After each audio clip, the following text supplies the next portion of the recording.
K. And there might be some stragglers joining us here in a minute, but we'll go ahead and get started.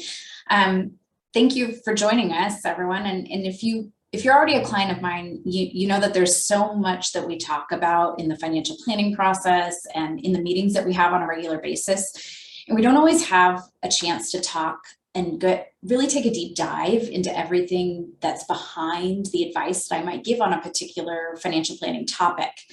And my goal with the webinars that I'm hosting is to invite other professionals with whom we work to share more detail about their area of expertise. And in addition to managing investments, one of my primary roles as your financial advisor is to ensure we're addressing the risks that you're facing. And part of this means making sure your risk tolerance and investment strategy align with your financial plan. That goes along with the managing investment side. And on the investment side, also, there's a number of risks that we just simply can't mitigate. And we're experiencing some of those right now. We don't have control over the stock market or the bond market or even inflation or things like that. And I find that especially in times where there are so many things that are out of our control, it's really important to focus on the risks that we can control.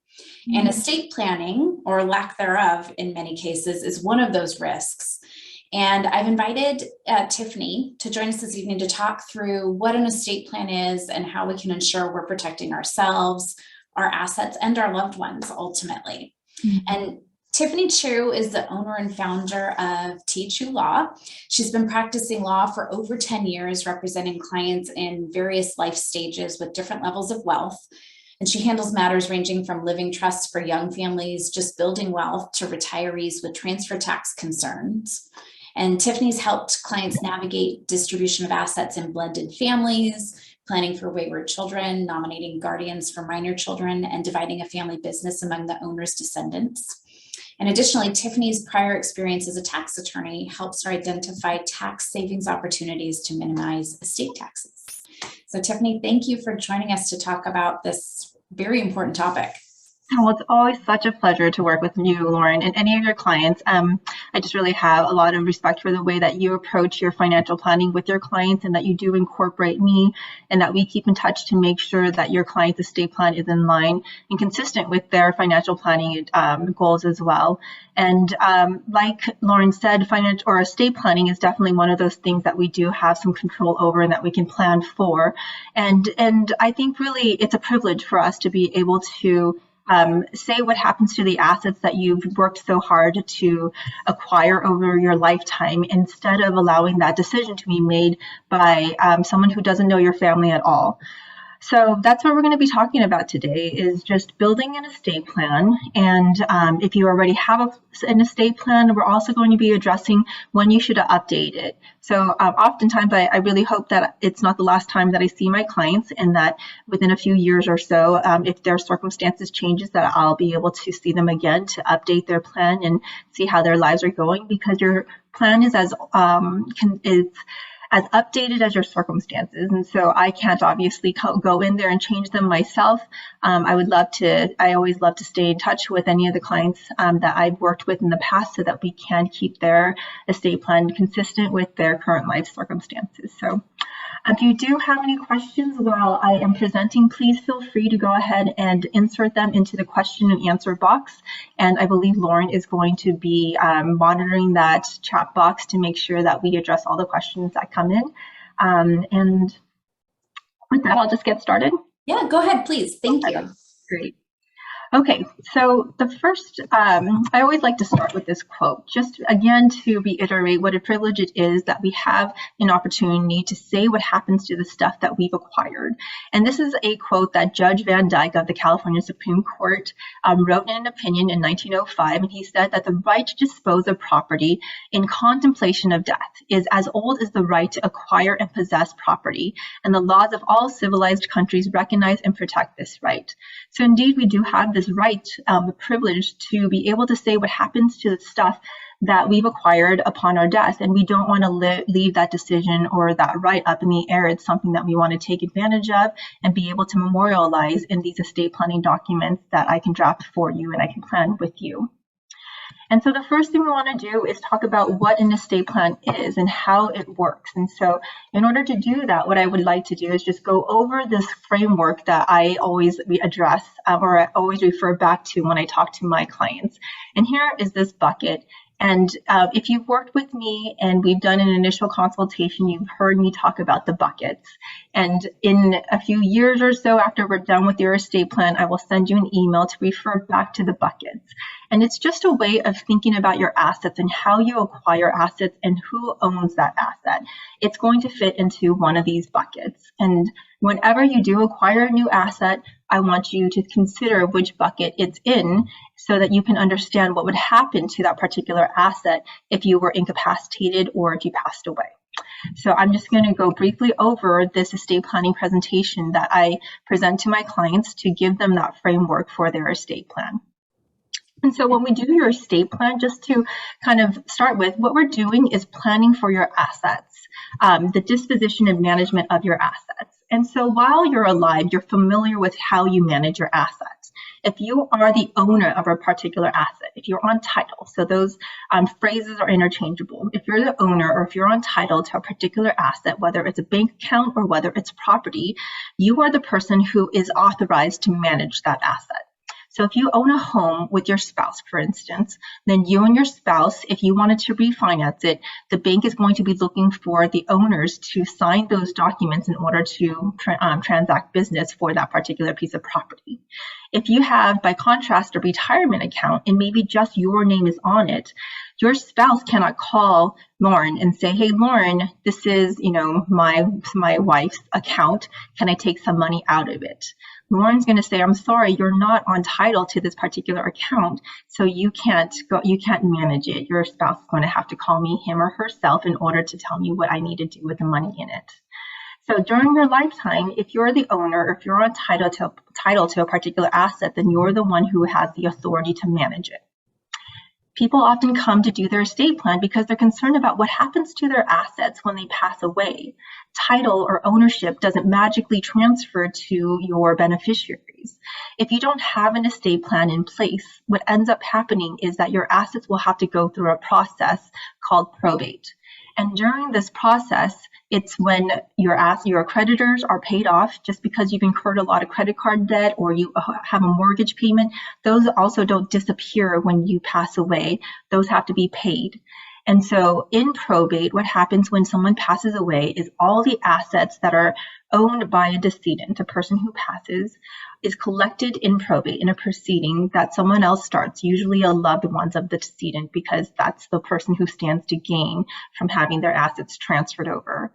And so when someone passes away, all of their assets are collected in a probate proceeding and listed in an inventory to the court.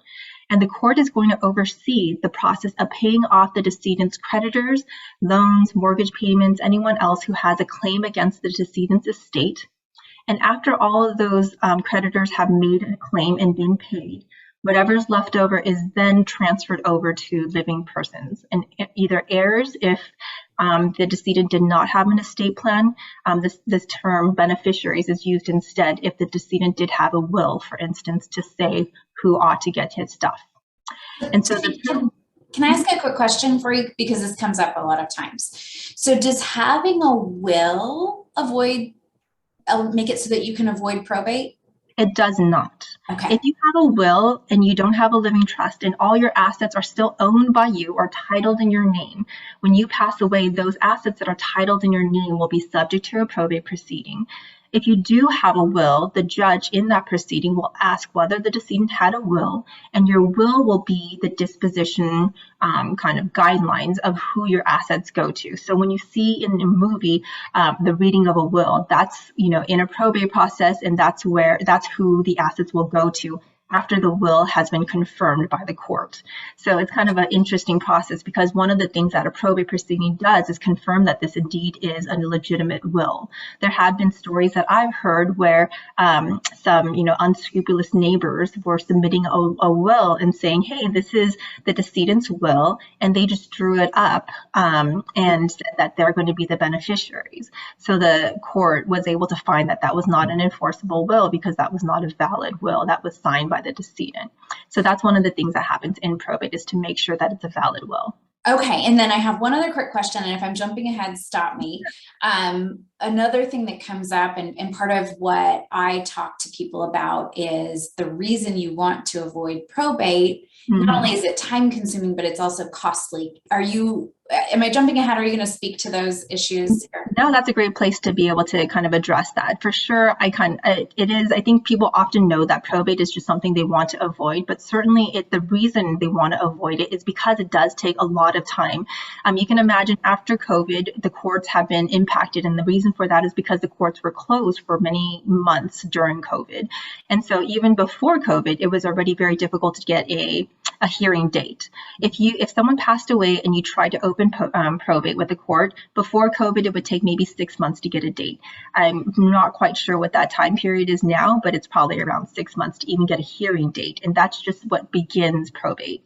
So that's one reason to avoid probate. The other reason to avoid probate is because the fees are statutory. They are set by statute. California law says how much an attorney can collect, how much an executor, how much the court collects for all the probate proceeding, and all the work that the attorney has to do. And it's usually altogether about 7% of the gross estate. So for $1 million, it doesn't, if you have a $1 million property in California, it doesn't matter if you have $1 million loan on it.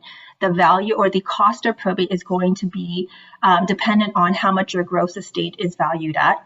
And so for $1 million estate, it probably will cost about $70,000 to finish probate. So you could have almost no equity in your home, but it's valued at $1 million, and you're required, your beneficiaries or your estate really has to pay that $70,000 probate fee regardless. Right. So yes, it's often said that the attorneys get paid first in probate. They get paid at the end of probate, but we do get paid first. Got it. Well, that's a good reason to avoid probate, I think. It has, to make sure the attorneys get paid. Well, no, we want the attorneys to get paid. The attorneys work hard. But we want to preserve those assets for your estate when we can. That's a lot of money. $70,000 you don't need to be paying for a proceeding that's not necessary. And could be very heartbreaking, actually. And that's another reason to avoid probate. It's just all of your affairs are in public, played out in a court. So that's another reason. Yeah. But that is what in an estate plan, that's what we do, is address what happens to your assets when you pass away. And we want to make sure that it gets transferred to the appropriate beneficiaries. So that's what we will address. And the other thing we address that people don't often know is what happens to your assets if you're incapacitated. So we were saying earlier that if you are the person who owns the asset, then you're the one who has the authority to manage it. And of course, if you pass away, you want to make sure that authority is transferred to somebody who is now living.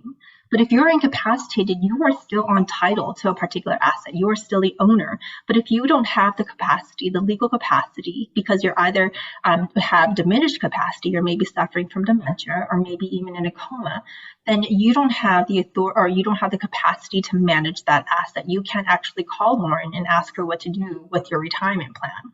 So instead, what your estate plan has is someone who will step into your shoes that you trust to manage your assets in the event of your incapacity. And so we'll make sure that that person is named in the proper documents. This is an issue I address a lot of times with single people, especially because I think for married couples, sometimes it can be less of a concern. But if you're a single person, to have someone named to step in that capacity is really important. And I think also as a married person too, because again, you have your retirement accounts where only one person is named, and it's not assumed that people have good relationships with their spouses. So you actually have to explicitly say, if I'm incapacitated, I want my spouse to be the person who steps in and manages that asset. Very true. Yeah.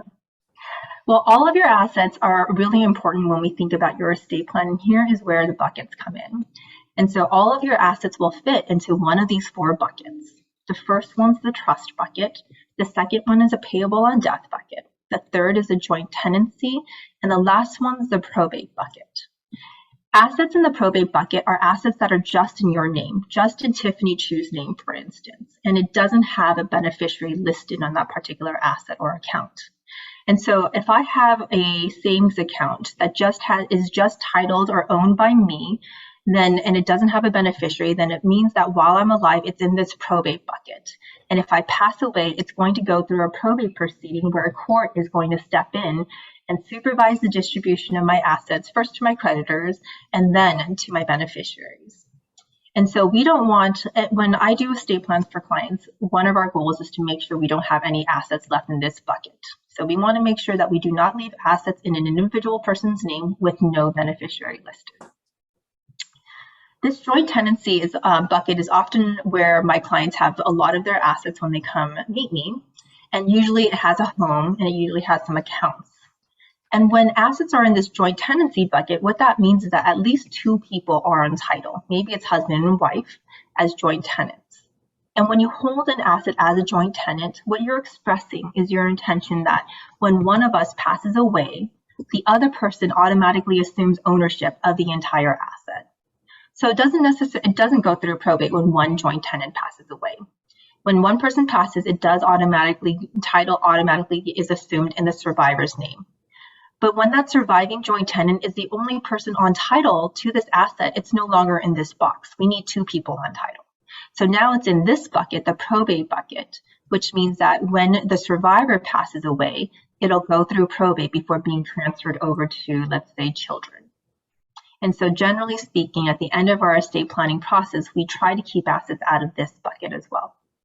Tiffany, can I interrupt for 1 second? I just want to make sure. I got some feedback that the audio is a little difficult and echoing. And if people are having that issue, if you could let me know in the chat box, just so we can see. I turned some audio down that I think may have been contributing to that. So hopefully that's not an issue, but if anybody is having a problem, please let me know and we'll try to fix it. Sorry to interrupt, but I just want to make sure everybody could hear what we were saying. Okay, thank you. Let me know. Yes, for sure. I want to make sure that everyone can hear. So we were saying that we don't want assets in this joint tenancy bucket either. And what we do in the estate planning process is transfer title of assets in this bucket and maybe in the probate bucket over into this trust bucket. So instead of the asset being owned as John Doe and Jane Doe, husband and wife as joint tenants, what I do is prepare a deed, for instance, to transfer the property, the primary residence, from John Doe and Jane Doe as joint tenants to John Doe and Jane Doe as trustees of the Doe Family Trust. And when your asset is titled in that way, or when the owner of that asset is the Doe Family Trust, it means it's in this bucket. And when assets are in this bucket, it's subject to the trust, which is the first document in my client's estate plan. And a trust is basically a contract, and contracts have parties to the contract. And the parties to your trust are the grantors and the trustees. And the grantors are often also referred to as the settlors or the trustors. So if your trust uses any of those terms, they all mean the same thing. They refer to the people who are creating this trust. And so in our little hypothetical, that's John Doe and Jane Doe, and they're the ones who are creating this trust. And as the creators of this trust, what they're doing is saying what they want, how they want these assets managed. And the first thing they do is say, we want to be the managers of our trust. We are the trustees of our trust. And while we're alive, we are also the beneficiaries of our trust. And we can do whatever we want with the assets in this trust.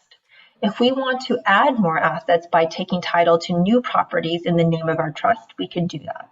If we want to sell anything and go on a vacation around the world, we absolutely can do that as well. If we want to sell something and buy a Porsche, you can do that as well. You can do whatever you want. I'm sorry, it's a Porsche.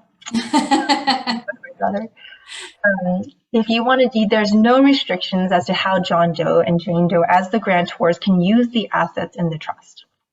What the trust continues to say is that if either of the grantors is incapacitated, if they don't have the legal capacity to manage their own financial assets, then they have a successor trustee. Perhaps it's the other one of them, the other spouse, who is the only person who can manage all the assets they titled in this trust.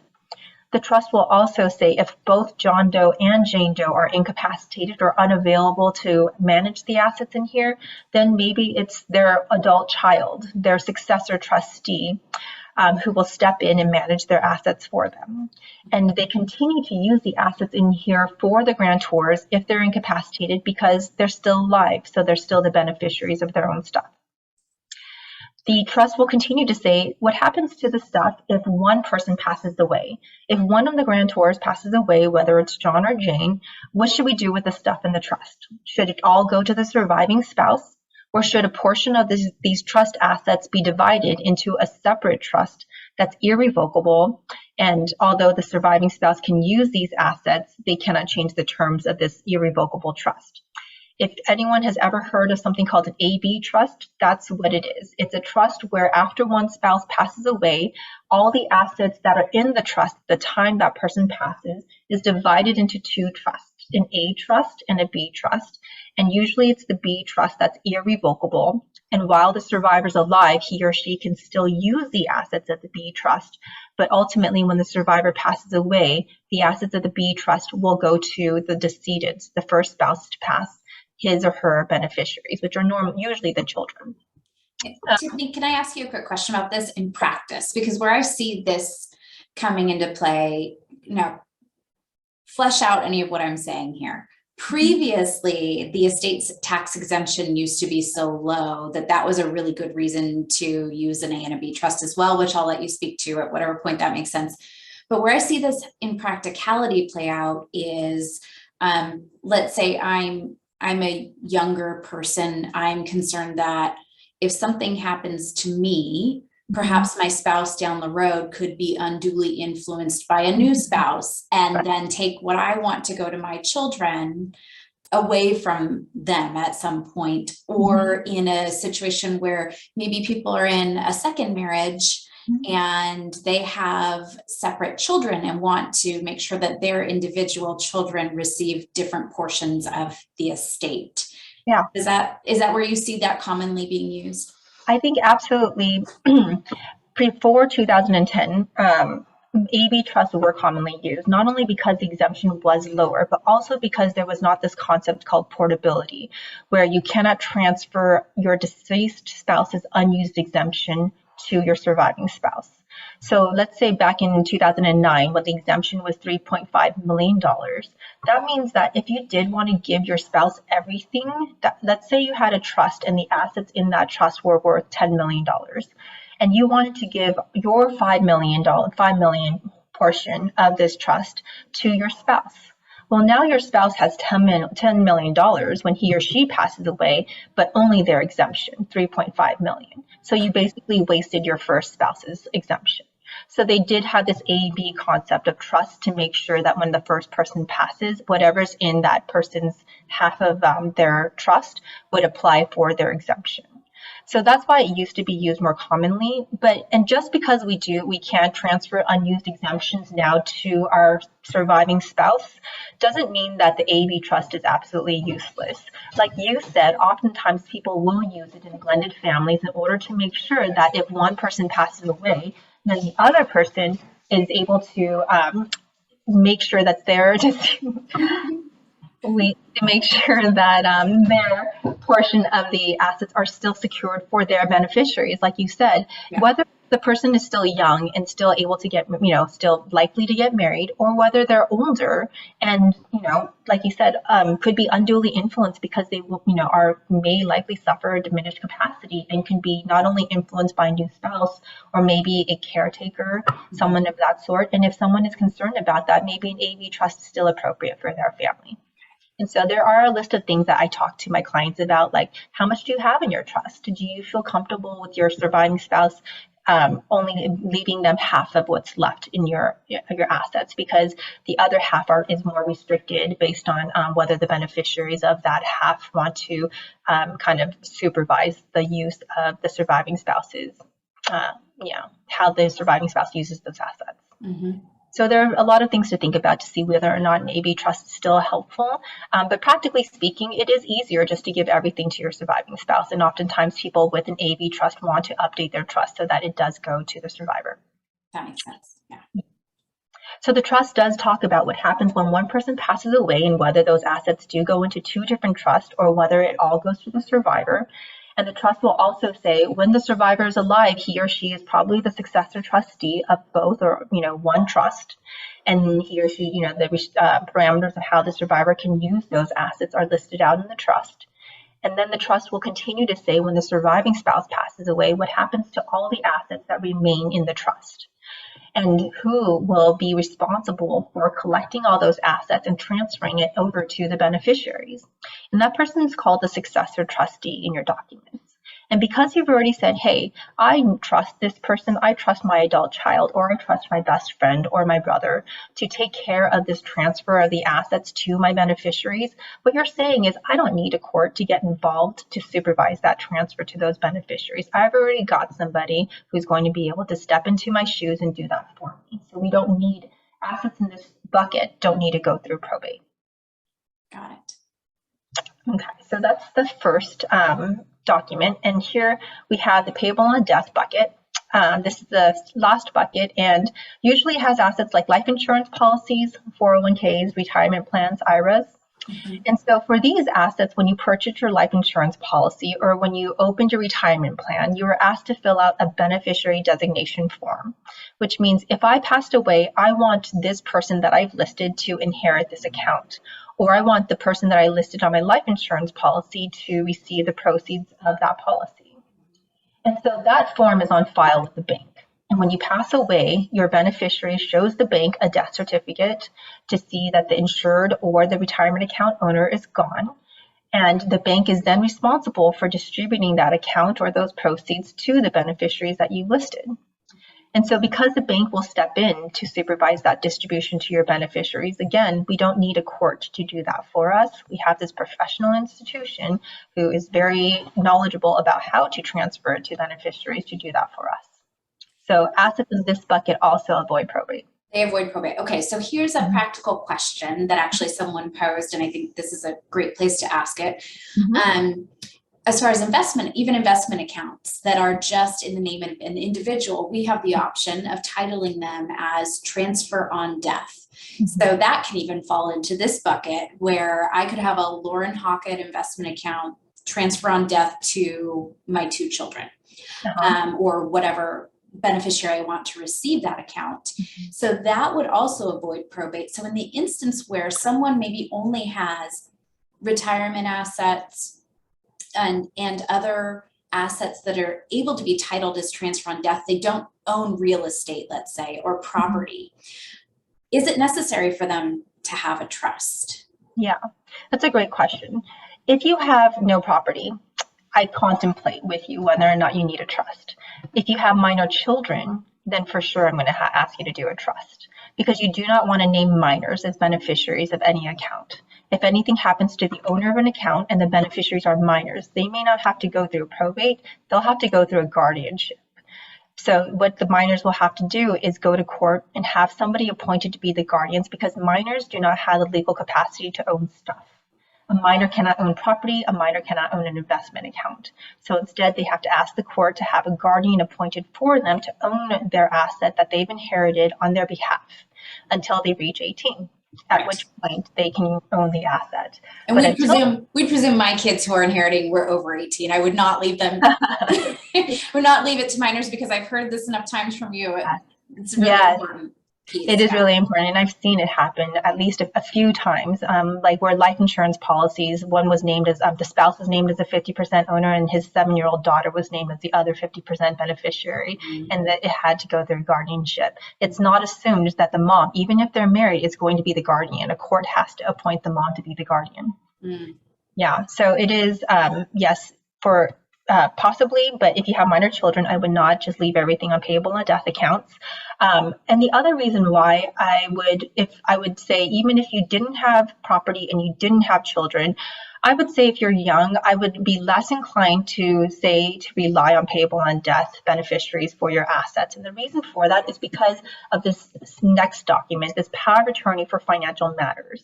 So we were saying earlier that if your assets are in this trust, you have an incapacity trustee. You have a person who will step into your shoes in the event of your incapacity to manage the assets in here for you. But what your trustee under your trust cannot manage your 401k or your brokerage accounts if you left it in here. They can't manage assets in this bucket or anything you might have left in these 2 buckets. And what you have instead for the management of those assets is this power of attorney for financial matters. And what it says is if I am incapacitated, then this person, my power of attorney, can manage my retirement accounts. They can call Lauren and ask her to make distributions to pay for my medical bills, or they can manage my life insurance policy. But the problem with this power of attorney is banks practically don't like old ones. And by old ones, I mean anything around 3 to 5 years. Mm-hmm. Is it a legal thing? No, it's absolutely enforceable, but it's a practical thing. Banks just don't like old ones. If they have an old trust, they don't mind having the successor trustee step in. If they have an old power of attorney, I've experienced and I've heard a lot of colleagues say that they just won't accept a power of attorney that's 3 to 5 years old. Yeah, I've seen that happen too. Definitely, it's something to consider.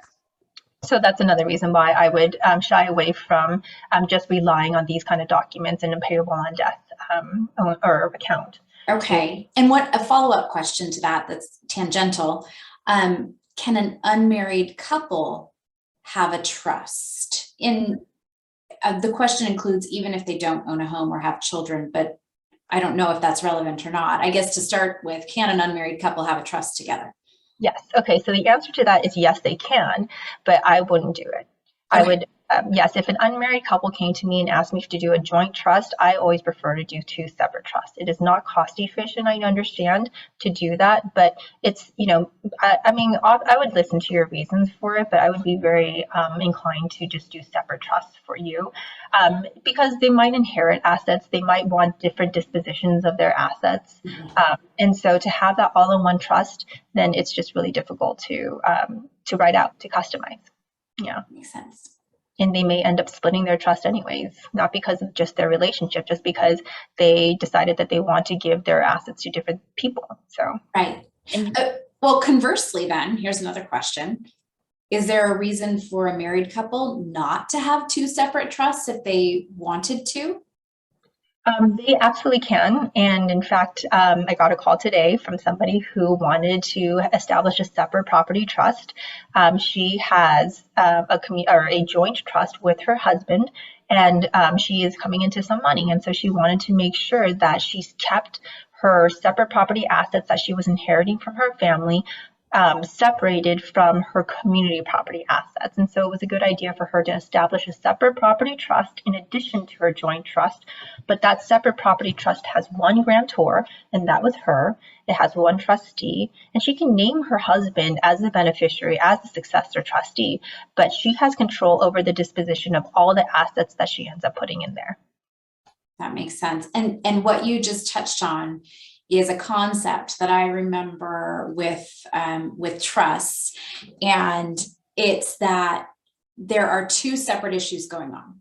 There's transfer lane of the highway, and there's tax lane of the highway. And I think what we've been talking about is primarily transfer of the assets upon death, right. Excuse me. And a common misconception people have is that these types of trusts protect them from certain types of tax. Can you speak to the difference between this type of trust we're discussing and maybe a trust that would offer some tax protection? Sure. And I think what you're talking about is the difference between revocable trusts and irrevocable trusts. So revocable trusts are often the trusts that we create in this scenario, where our primary goal for creating a revocable trust is the management of your assets in the event of incapacity and death to avoid a court process, whether it's probate, whether it's something called a conservatorship that is for another discussion. And it is not for tax savings. The Social Security or your taxpayer identification number for this trust is still your Social Security number, which essentially means that everything that you have here in this trust will be subject to something called the estate tax. And this is something that I talk about with my clients, where it's a different type of tax. It's not your income tax where you're taxed during your lifetime on the income that you receive. It's not the property taxes that you pay on the assessed value of your property. This estate tax comes into play when you pass away, and the government wants to know how much you owned at the time of your death. And if that value exceeds the estate tax exemption, then you owe an estate tax. The tax rate is 40%. but the exemption is $12.06 million.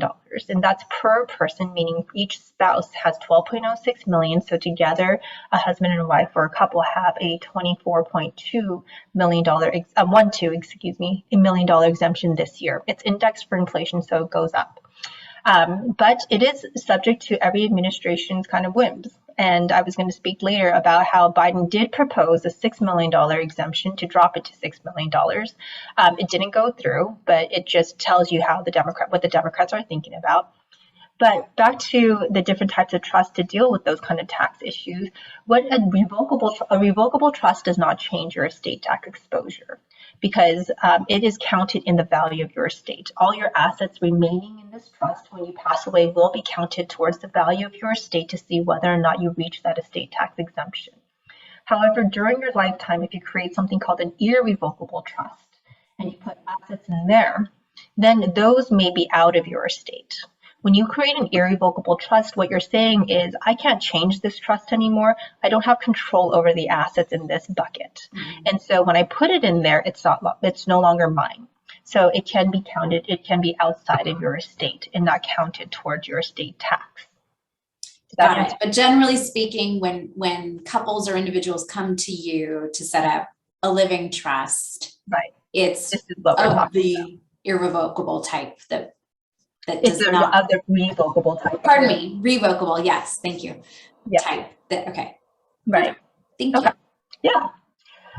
So the estate plan usually has the trust. I usually have a will up in this box over the probate bucket that we addressed earlier that says that a will does not avoid probate, but if you do leave anything in here, a will that I would draft for my client says that everything goes into the trust.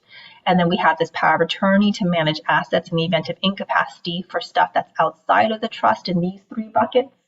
And then the last set of documents we have are your healthcare documents, which would include a power of attorney to say who will make your medical decisions for you in the event of your incapacity. So that's your estate plan.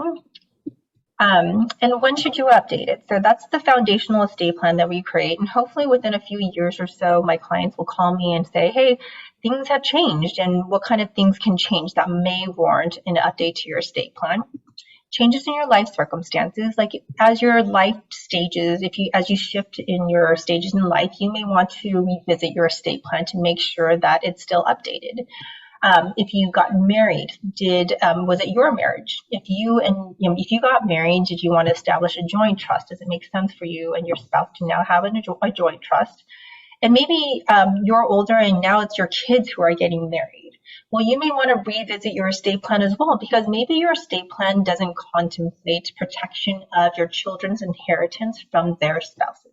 And maybe that's something that's important to you, because if your estate plan says that after you and your spouse pass away and everything goes to your kids outright, your kids can do whatever they want with that inheritance. They can deposit it into an account with their spouse, commingle their assets, and all of a sudden, if your child divorces with their spouse, they can't separate their assets.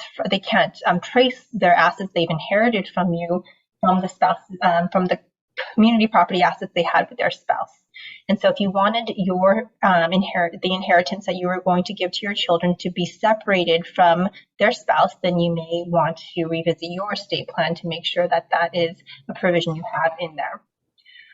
If you have an addition to the family, say you're a young couple and we are talking about guardians to take care of your children in the event you and your spouse are gone, then maybe those guardians are not appropriate the more children you have. Maybe your guardians can only take 2 children and you're having 3 and 4 and they're having 3 and 4.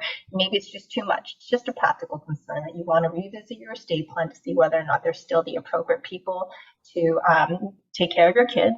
I have a question for you on that front. So what would you say to people? Because these are the kind of emotionally difficult decisions that people face when they talk with you, most definitely. But it's a big reason I see hesitation when I'm referring people to speak to an estate planning attorney. It's this fear of, I don't know who I would name, so we're just not doing anything. Or I've had people even who have animals that they need to name a caretaker for, who they really couldn't decide. And so it delayed them doing the estate planning documents, which then puts their entire financial life at risk. And if there's incapacity, there could be issues. So what would you say to someone who's having a hard time making those decisions? Yeah. I mean, I often have clients who are already with me and we've already started talking about it, but they are just on hold because they cannot make these decisions. I don't like to scare clients, but what I do ask them is there anybody you don't want to take care of your kids? Because that's just as important as who you name as your guardians. And so if you don't want somebody, that should also get you to the table and start kind of making decisions because, if you don't name a guardian, it's subject to a court's decision. And if someone that you don't want to take your child happens to be a family member, then you definitely want that expressed in your documents because it's very likely that a court will choose a family member in order to be the guardian over your children. So that might kind of just give them a little kick in the butt they need. But it's, put whoever you think is best in your current circumstances. And if you want to change it, you can always change it. This is not something that's set in stone.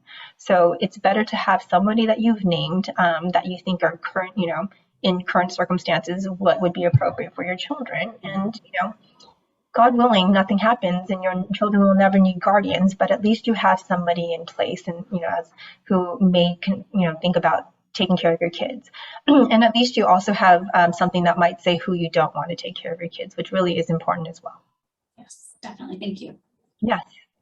The other thing, changes in stage of your life, whether if someone becomes incapacitated or passes away. Not only if you become incapacitated or passed away, you want to visit your estate plan and make sure that your terms are carried out in the trust. But if any of the fiduciaries that you named, so any of the trustees, the successor trustees you named, or the successor powers of attorneys you named, had become incapacitated or passed away, you want to revisit your estate plan to make sure that whoever is named is somebody that you still feel is capable and appropriate to manage your assets in the event of your incapacity or death. And then changes in a relationship. If you are no longer friends with these trustees, if you are, moved away out of state and your relationship just isn't the same anymore, it's another reason to revisit your estate plan. Maybe you want to disinherit somebody because some of the people, your family members, you have a change in relationship with, and if you want to make sure that they don't receive anything, that's another reason that you need to specifically state that in your estate plan as well. This is a good point to ask a question that someone asked in advance, which is, how do you incorporate or honor a friend who's like family or someone outside of immediate family who you might want to leave something to? Yeah, I think you can specify that a gift is going to be made to this particular friend before distribution to your remainder beneficiaries, if those remainder beneficiaries happen to be children. You can even say some precatory wishes, like I wish this to be left to my friend because they have demonstrated, just loyalty and whatever, and I just want to do this, honor them and honor the relationship that we had. You can say those things. These are very personal documents, and you can express your feelings towards about this gift. There's definitely kind of parameters I would put to that because you don't want to say, well, it's because we had this relationship that I'm going to give them the gift, because maybe someone's going to argue, well, you didn't have that relationship at your death and that gift is, no longer valid. So there definitely be kind of ways to dance around the language to still be respectful of that relationship without making it contingent on a relationship. So yeah, enter the attorneys. So yes, this is what we need you to give us guidance on. So how about, I have another quick question that just popped up. Are you able to name beneficiaries outside of the United States? Can you name anyone anywhere in the world? Great question. So a beneficiary can be anywhere, anywhere in the world. I like to keep contact information for all of my beneficiaries. So if they have addresses or phone numbers, I have an intake form that you can always update, a vault where you can update that information so that we can find them. On the other hand, if you're trying to name non-citizens as trustees, I highly discourage that. It's going to be taxed differently on your trust. Got it. Important to know. Thank you. So other changes that would warrant another look at your estate plan are just changes in maybe work. Recently in the last few years or so, lots of people started their own business, and that's another asset that you own.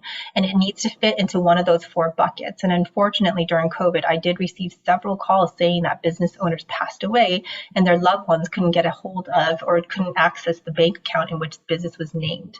And so if you are starting a business, you want to make sure that that asset is considered in your estate plan. Maybe we should title your business interest in the name of the trust so that if you're incapacitated or passed away, your successor trustee can step in and close that account, or manage your account until you regain capacity.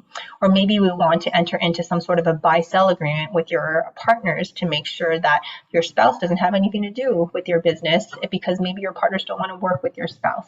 So there's some buy-sell provisions that say if one of the partners passes away, the other partners buy out the deceased partner's share and give that money to the spouse, and maybe they have the right of first refusal in buying those shares.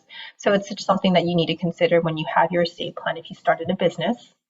If you sold your business interest, I just want to make sure that if you have sold your business since creating your estate plan, that maybe your original estate planning documents have some provisions about selling or about who that business should go to. So I would want to update those documents to make sure that those provisions don't confuse anyone, and that we take those out so that I have a question about that, because even thinking about businesses, a question I commonly get is, I'm going to be purchasing rental property and I'm setting up an LLC to protect myself from a liability perspective, which makes a lot of sense. And one of the things I always mention to people is if they have a trust to take ownership of the shares of the LLC in the name of their trust. Is that what you're suggesting here? That is absolutely right. So if you opened or created an LLC, what you did was create another asset that you owned, and it's going to fit into one of those four buckets. And so when you have an LLC, what you're owning are the membership interests in that LLC. If you are owning a corporation, what you own are the shares of stock in that corporation. So that asset I want to take into consideration when we're doing your estate plan, and make sure that those membership interests, those shares of stock, whatever interest that you have in your business, are transferred into the trust, or maybe subject to a buy-sell agreement. But yes, oftentimes people do create LLCs for liability protection for properties that they rent out. And it is another asset that we need to take into consideration in your estate plan. Thank you. So the other change that might warrant another look at your estate plan are changes in your net worth. So if you are anticipating a large inheritance, maybe you want to talk to your parents about protecting your inheritance from your spouses. Maybe you want to make sure that you are receiving your inheritance in a separate trust so that you can maintain a separate property character of that inheritance. Maybe you want to exercise things called powers of appointment. Maybe you don't need that inheritance and you want to appoint that inheritance to somebody else. Maybe your parents' estate planning documents can say who you can appoint that to. So there's a lot of pre-inheritance planning that you might want to take into consideration before you actually receive that inheritance. There's post-inheritance planning. If someone has passed away and now you are the vested beneficiary of a gift through a trust, meaning that now you are for sure you're supposed to receive this money, you may want to exercise disclaimers, because maybe you don't want that gift that's supposed to pass to you. Maybe if you receive that gift, you're going to have that estate tax issue because it's going to take you above that $12.06 million exemption. And maybe what you want to do is exercise whatever is passing to me, I want to disclaim it. You can disclaim 100% of it. You can disclaim 50% of it. You can disclaim 77%, whatever you want. But you can plan after you're supposed to receive that inheritance, whether or not to exercise that disclaimer. And that does have to be exercised in a timely manner. It has to be done within 9 months of your interest vesting. As your net worth changes, as your net worth increases, perhaps, maybe what you're leaving to your children is just too much for them to manage. And maybe you want to put some parameters or restrictions on how much they can take out of their inheritance. So that would be another reason to revisit your estate plan. And maybe as your net worth changes, you're going to have some estate tax issues because you're pushing up against that estate tax exemption. And that exemption does change. It's a lot right now, $12.06 million, but it could change to $6 million. You just don't know. But if you know that you are pushing up against that exemption, then you may want to create what we were talking about earlier, those irrevocable trusts, so that you can take money out of your estate and perhaps start giving that money to your children or your grandchildren. You can create those irrevocable trusts for their benefits as well. Mm-hmm. So those changes are when you might want to revisit it. Another reason to revisit your estate plan is when you've acquired new assets or disposed of old ones. You want to update those dispositive provisions, the provisions that say who your assets should go to. So if you have this house and you wanted it to go to a particular child, if that provision is not already in your estate plan that says that this house goes to, child A, you want to include that in there. It doesn't automatically, your estate plan doesn't automatically read your mind and update provisions itself. We need to create an amendment to make sure we take that into consideration. Some other kind of interesting assets that I've seen a lot are cryptocurrency. And if you have crypto, it often is a type of asset that changes a lot. And that's kind of the headache that it's giving estate planning attorneys, is because your crypto changes, and that's always another asset that you have. And we want to make sure that that asset is properly titled, or we have some breadcrumbs to leave for your trustees or your beneficiaries to find that crypto. So that's another reason to revisit your estate plan. I have some investors that are my clients as well. And as investors, you're constantly changing your assets. You're acquiring new investments. You're divesting yourself of old ones. So we want to make sure that, again, your new investments are in the proper bucket. And the other thing is firearms. And that's something else that I've been seeing a lot more recently.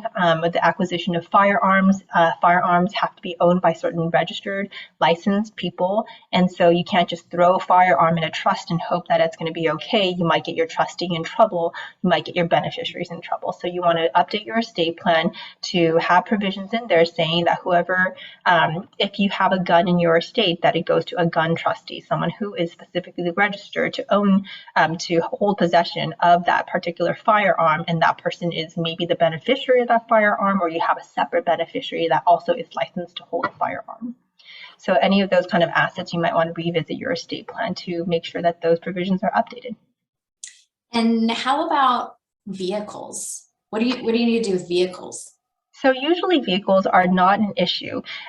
You would think about, the buckets again, right? But to be honest, if something happens to the owner of a vehicle, what you have to do is fill out an affidavit with the DMV to say, okay, the owner of this vehicle passed away. I swear that I am the successor of interest to this particular vehicle. There are just some assets that the court doesn't have time for. I mean, if it's a, Toyota Camry or any of the vehicles that are in my garage, they're not going to be subject to an entire probate proceeding. Whereas if it's a really nice collectible or, really nice car, I'd say about like 184,000 and above. And that's a specific number that is a threshold that the law has created for us to require an entire probate proceeding. If your vehicle is a very valuable vehicle, then yes, you may want to consider transferring that into the trust. But otherwise, transferring your Toyota Camry would be more headache than it's not necessary. Yes, because if you pass away, practically speaking, it's very easy to transfer it to whoever you have under your will or whoever you have under your trust. Got it. Thank you. Mm-hmm. Okay. Another reason why you want to revisit your estate plan, and maybe it's just stuff that you don't know, but every few years or so, the law does change and it may affect your estate plan. And some examples of changes that have happened more recently was the Tax Cut and Jobs Act that was effective in January 1st, 2018. And what that did was increase the estate tax exemption from $5.5 million to $11 million. And that's why we have a $12.06 million exemption, because it's indexed for inflation every year. Mm-hmm. So that was under Trump, but that was a temporary increase, and it's going to sunset in 2025, the end of 2025, so that in January 1st, 2026, we're probably going to see levels at around $6 million again. So that was the Tax Cut and Jobs Act, and those changes might affect your estate plan. Mm-hmm. Another change in the law that was more recent was the Secure Act, the Setting Every Community Up for Retirement Enhancement Act. And so that was effective January 1st, 2020. Doesn't necessarily affect your trust, but it affected your retirement plans. And it made mandatory distributions to certain beneficiaries have to be distributed in a shorter period of time. Which, if you're thinking about your estate plan, if you have children and they're receiving a large sum of a retirement account, balance up in a retirement account, do you feel comfortable with them receiving that and needing to take distributions of a large sum over 10 years, 5 years or 10 years? It's usually going to be about 10 years. And if you don't, maybe you want to set up a trust and just set up another trustee to be able to take those distributions and use it for the benefit of your kids. Or maybe you want to make sure that your current trust, your joint trust that you have with your spouse, already has, or your current trust that you have has provisions that allow for the retirement plan to be distributed to your trustee, and then your trustee can make decisions about distributing those making those distributions to your kids. So that was. And this is an issue that comes up a lot. Two things come to mind as you're talking about this. One, just as a planning point for people, this is where I've started having a lot more conversations with people around converting IRAs into Roth IRAs to prevent their beneficiaries from having to take those large, especially on large accounts, those large withdrawals over a number of years. But then oftentimes people with very large retirement accounts don't have the income tax bracket bandwidth to efficiently do those Roth conversions. Right. The other question that creeps up is, should I name my trust as the beneficiary of my retirement account? And what I generally tell people, and we've talked about this before, and please confirm if I'm on the right track here. Typically, you're going to name your surviving spouse as the primary beneficiary because they can step into your shoes, and the primary spouse avoids that mandatory distribution over that shorter time frame. They can continue to make those withdrawals over their lifetime. But then, assuming you do not have a spouse or the contingent beneficiary you want to list, as long as the beneficiaries you're listing are not minors, as you mentioned earlier, it's more efficient to list individuals. So if you have 4 children, to list your 4 children as beneficiaries, rather than listing your trust to be divided between the 4 of them. Just a logistical administrative perspective, then each of those individual beneficiaries does have the flexibility to time the management and the withdrawals of those accounts individually rather than relying on the trust, which has other complications too. Yes, absolutely. I mean, if you can name people as beneficiaries, I would always suggest that you do that, just because, like you said, administratively, it is so much easier for distribution or withdrawals to be made by individuals rather than having to deal with the legal department in the bank to determine whether or not this trust qualifies as there's all these kind of qualifications for that legal department to determine which distribution period this trust gets. And so in order to avoid that hassle, if you feel comfortable naming people outright and you feel comfortable with them managing the balance of your retirement account, then please do name people individually. But again, like you said, if they are minors, definitely name the trust. The hassle of going through guardianship is not worth it. So definitely name the trust over the minors. Great. Okay, so that's the Secure Act. And another law that recently changed was Proposition 19. And this law was approved by the voters in November 2020. It's a California law. And it was effective for anybody transferring property between a parent and a child after February 15, 2021. And this includes people who passed away after February 15, 2021. And if your property that you owned or the decedent owned goes to a child before this law went into effect, that transfer between that parent and that child, for instance, was excluded from a reassessment. So what we're talking about here are property tax issues. And so whenever there's a change in ownership in a piece of property in California, the state or the county really has an opportunity to reassess your property. And in California, property is always appreciating, and you don't want your property to be reassessed because it's probably going to be reassessed for a higher value, and your property taxes are going to be based on that assessed value. And before Proposition 19, it was any transfer between a parent and child was excluded from reassessment. But now with Proposition 19, now that that was approved, then it is subject to reassessment. The parent-child exclusion still exists, but in a very narrow window. The transfer between a parent and child has to be the parent's primary residence and the child's primary residence, and the exclusion from reassessment is only $1 million, whereas before there was no restriction on how much is excluded from that transfer. So those things are things that you want to think about also in your estate plan, because now if you are wanting to leave property to your child, and they might be subject to a higher property tax. Okay, and then the other act that didn't pass but was in contemplation last year with the Democrats is the Build Back Better Act. And I just listed here, even though it didn't pass, it was helpful to kind of to know what the Democrats are thinking to pass maybe in the next few years or so. But what this particular act proposed was to drop the exemption amount to $6 million. It also, if anyone has some advanced estate planning irrevocable trust, this Build Back Better Act did kind of limit the effectiveness of those irrevocable trusts in reducing the size of your estate. And if you have any business interests that you are using as estate tax kind of techniques as well, they did limit the ability to transfer larger value interests to your children at value discounts. So those are just things that the Democrats are clearly kind of taking into consideration when coming up with a tax plan as well. So that's the Build Back Better Act. So like I said, laws change every few years or so. It usually kind of touches upon the estate tax or gift tax in some way, and it does probably affect at least the way that you're thinking, if not necessarily your estate planning documents. Just another reminder, if you are moving out of California, if you're moving out of the state, you do want to visit another estate planning attorney in that state, because it is the state in which you reside at the time of your death whose laws applies to your estate plan.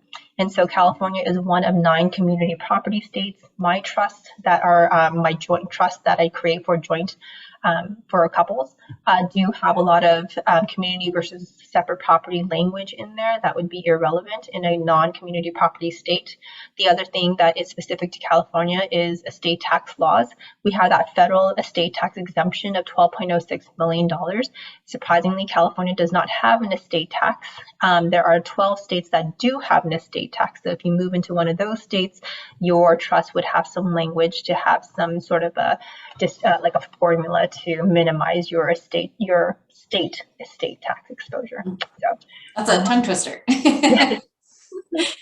That's a fun one. So, and formalities may change too. In California, we need 2 people to sign your will, to witness your will. Maybe in another state, you need 3 people. So maybe your will is not valid in that state, or maybe you need it notarized. Whereas in California, we don't have our wills notarized. So again, visit another attorney in that state to make sure that your estate planning documents are in compliance with their laws. Mm-hmm.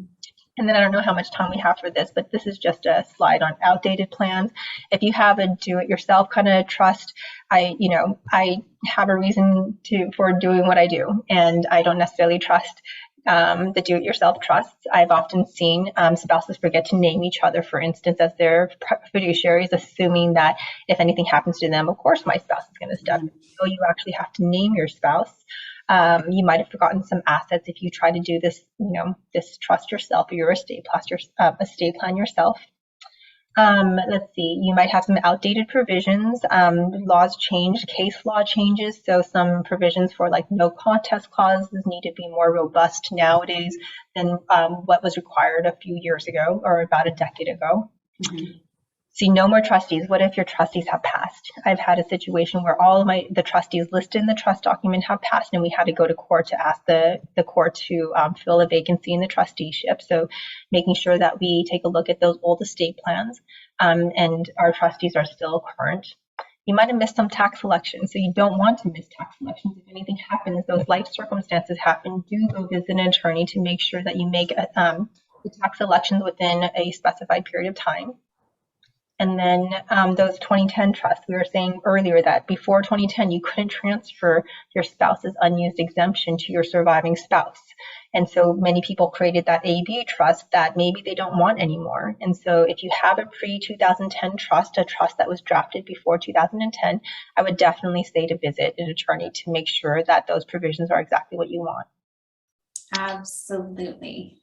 And I think I have one more slide that says, make it a habit to review your estate plan every few years and call your financial advisor, call Lauren to make sure that you have the documents that you need in place, and to update all, your payable and death beneficiaries on those accounts as well. Well, and that's a really important thing. And this is one thing that I love that you do with your clients is it's one thing to set up the estate planning documents, but then to make sure that you're transferring title of all those assets into the trust is a really key step in the process that I know you just walk everybody through. And so coordinating with your financial advisor, your bank, your attorney, your attorney who helps you with the business to get all of that properly set up. Yes. There needs to be coordination on these fronts. And I think I appreciate the wealth of knowledge and information that you've shared with us. I don't have any open questions right now. I think we pretty much addressed all of the questions, but I'm sure there will be questions that come up. And so I welcome those questions. I'll be sending out a follow-up email with Tiffany, your contact information and some summaries of some of the highlights of what we talked about today, just as a refresher and a reminder. Oh, and one other thing, when you were on that last slide, it made me think about another reason.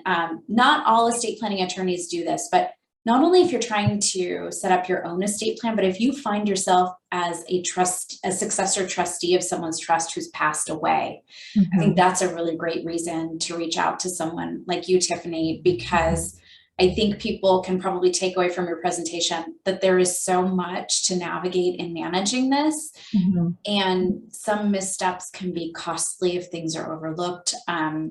So if you find yourself a trustee of a trust, you can seek out professional help in disposing of those assets that the trust outlines, right? You don't have to do it alone. I highly, advise that you do, because if you don't do it correctly, you may be in breach of your fiduciary duty as a trustee and liable for any damages that might have resulted from that breach. So definitely visit an attorney if you are the trustee, and oftentimes the estate planning or the trust document that you are administering will have provisions saying that you are authorized to hire an attorney to help you carry out the terms of that trust. Good to know. I don't think most people think about that, and it's important to mention. Well, barring any other questions that creep up here in the next second, Tiffany, thank you so much for joining us and for the information. And like I said, I'll be following up with you all with some additional information. And thank you for joining us. Thank you so much, Lauren. Always fun to talk to you. You too, Tiffany. Take care. You too. Bye-bye.